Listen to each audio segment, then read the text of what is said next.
What's up, investors? It's the Russian dude. Let's dive into a question few dare to ask openly, especially in Russia. Not even kidding, you can go to jail if you talk about such things loud in public.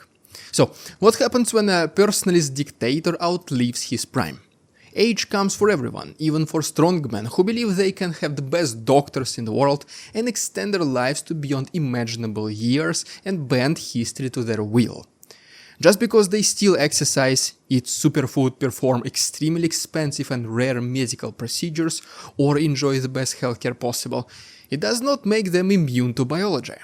The daily routines become a bit more complicated, and their bodies and minds start to show cracks. So, when a leader himself begins to notice the old reflexes slowing down, his paranoia ramps up. And as soon as he suspects that those around him can see his vulnerability, the real nightmare begins. For him, for his surrounding and inner circle, for the people, and for the country as well.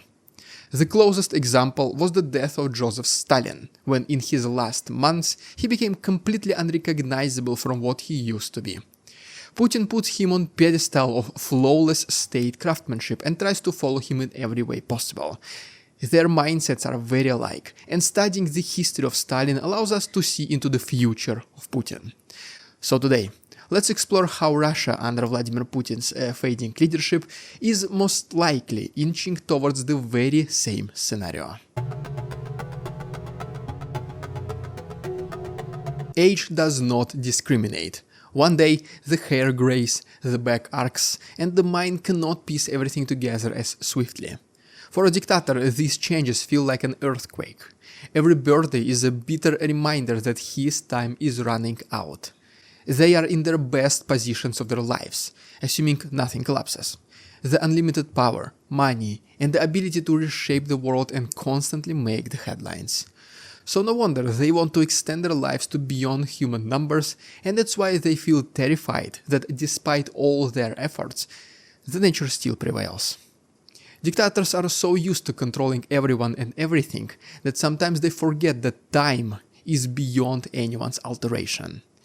In Putin's case, he is hitting 73 in 2025, and if he truly wants to stick around until 2036, the way he is planning, he will be 83 by the end of his final term.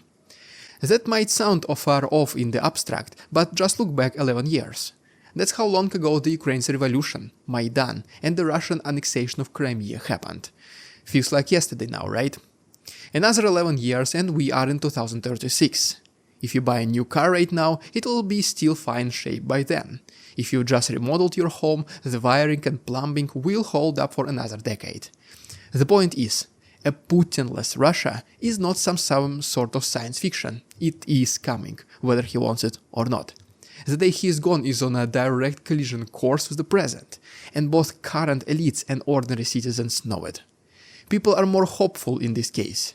They might not show it so obvious. After all, it is dangerous to say anything against Putin and Russia. But people most certainly want the change. They don't care who, as long as it is no longer Putin. The government people, and especially those close to Putin, are extremely nervous and concerned on the other hand. Who will be the next president? Will he keep them close to power and forgive them their sins? Or will this new person will be completely opposite from Putin and put all of them behind the bars? They never know. They cannot even feel secure with the Putin in power. Because as past several years showed, Putin himself started clearing his surroundings. He is getting very, very paranoid. So paranoid that sometimes you don't even need to give him an excuse to purge you.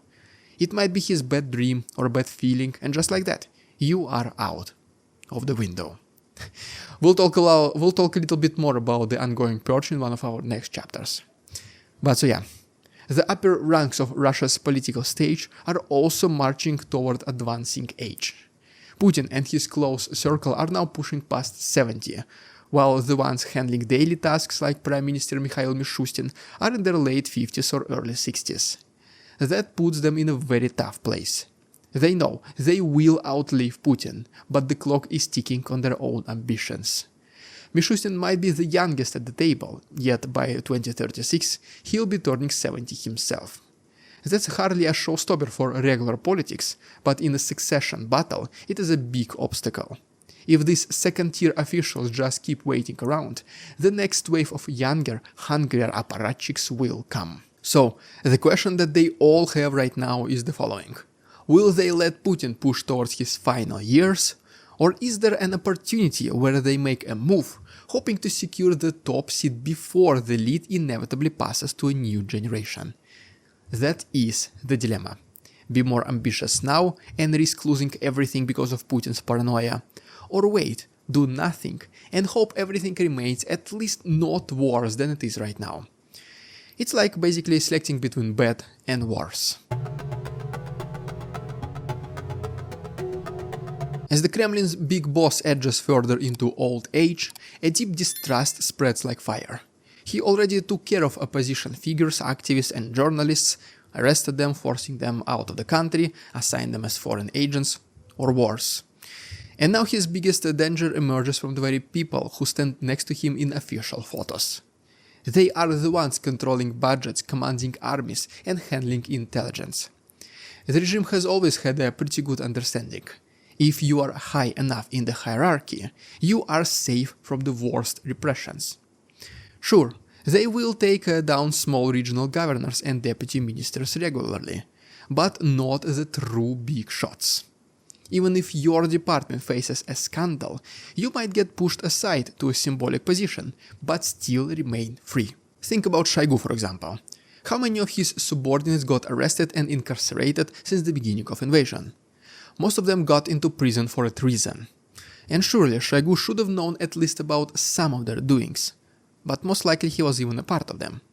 But because he is the biggest fish of them all, removing or jailing him will damage the reputation of Putin himself.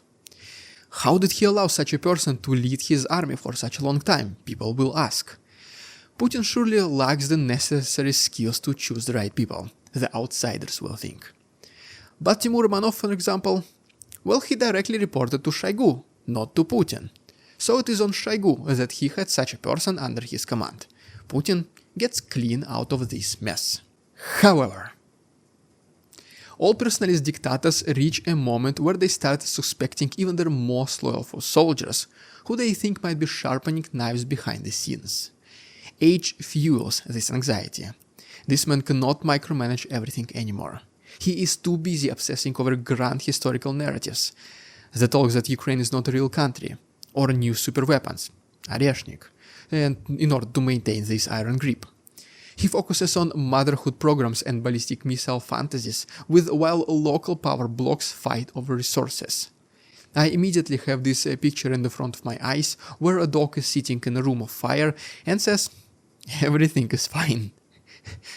This is precisely how I see Putin right now. But being so absorbed in his own reality, he probably does not even understand that this is the perfect formula for chaos. When the center is distracted, regional warlords or oligarchs, they start hustling. And soon enough, the dictator realizes he is no longer holding every threat. Then, to regain control, he crushes the people he once trusted, only to show that he can still destroy them before they destroy him. In the very beginning, we briefly spoke about Putin's obsession with Stalin. You might even remember the late Stalin era. He was petrified by the possibility that his own henchman, the man he had elevated after eliminating the original Bolsheviks, might decide it was time to move on without him. By the late 1940s and early 1950s, he was old, paranoid, and deeply suspicious. The Mingrelian case against Lavrenti Beria was one attempt to neutralize an heir who had become too powerful. Stalin's death in 1953 sparked many top dogs from the upcoming purge. Otherwise, who knows how many more official heads would have rolled. The reason for his death is entirely on him. He got so paranoid of his inner circle, he threatened them so much that even for looking suspicious they might lose everything, that people around him were simply afraid to meet him in person, unless absolutely necessary. It is said that he collapsed in his dacha and it took hours for his people to even enter the room and see what's happening. That's how afraid they were. And then, instead of rushing him to the hospital, They just kept him on sofa for 3 days, spoon-fed him, hoping he will recover. Kinda. Later on they realized that if he does recover, he might remember some of the faces flashing before him. The faces of people who could not help him properly. So the hope of Stalin's recovery switched to hope that he will never open his eyes ever again. And that is exactly how it all ended for one of the bloodiest dictators of 20th century. Died alone, with fear-stricken shivering people who he once trusted the most, paralyzed now to help him even get to the hospital. And these very people sighed with the deepest sigh of relief when they heard about the passing of Stalin, for very obvious reasons. Putin's Russia is creeping down the same path. We have watched the defense ministry purge in real time.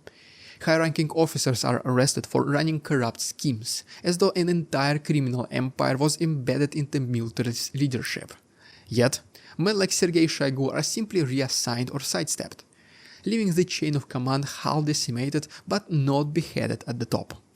That's unusual if you follow the logic of Soviet-style purges, by the way. Typically, you start with the minister and peel away the layers beneath. But if you think about it, Stalin had just more character in him to do such things. He built such a system of fear around him that he was able to take these decisions without thinking much of consequences. Putin, on the other hand, is kinda trying to look like a reasonable person. The fact it has not happened yet is an unspoken arrangement. The highest tiers is off limits for now. But as Putin ages, that old arrangement will not hold. He will find it harder to differentiate enemies from friends. Inevitably, these top-tier figures will become targets themselves. It is a question of when, not if. When a dictator sees potential successors waiting in line, the meltdown is all but guaranteed. Maybe they form alliances behind closed doors. Maybe they siphon funds to solidify their bases. Or maybe they just bide their time, figuring that once the boss's health fails, they will pick up the pieces. From Putin's perspective, this is intolerable. The more he senses their positioning, the more he will want to crush them. He is not going to step aside quietly. His entire regime rests on the idea that he is indispensable commander, so he will cling to power no matter what. In that final scramble, he will go after the very people who helped build his empire. None of them can ever be fully loyal because time is not on their side and they all know it. This approach only accelerates the regime's downfall. When high-level loyalists start vanishing or going to prison, everyone in the establishment realizes that no one is safe anymore. They start conspiring either to survive or to position themselves better. It becomes a vicious cycle. The more conspiracies the dictator imagines, the more aggressively he will purge. And the more aggressively he purges, the more genuine conspiracies arise. It becomes some sort of a self-fulfilling prophecy. And ironically, the search for security triggers more chaos. With a leader increasingly lost in his own world, whether being fascinated by 10th century Russia or fascinating or fantasizing of wonder weapons, someone else might quietly step in to manage practical issues. And once that happens, the system no longer needs the old boss. Well, there you have it, guys. If you enjoyed today's episode, please subscribe to my channel for more videos like this. If you wish to support my work, there are links down below. Thanks so much for watching. See you tomorrow. We won't succumb to their tricks, the facade they try to sell. Their twisted words and feeble claims on us all they cannot quell. We see through their lies, their feeble attempts to sway. We do not believe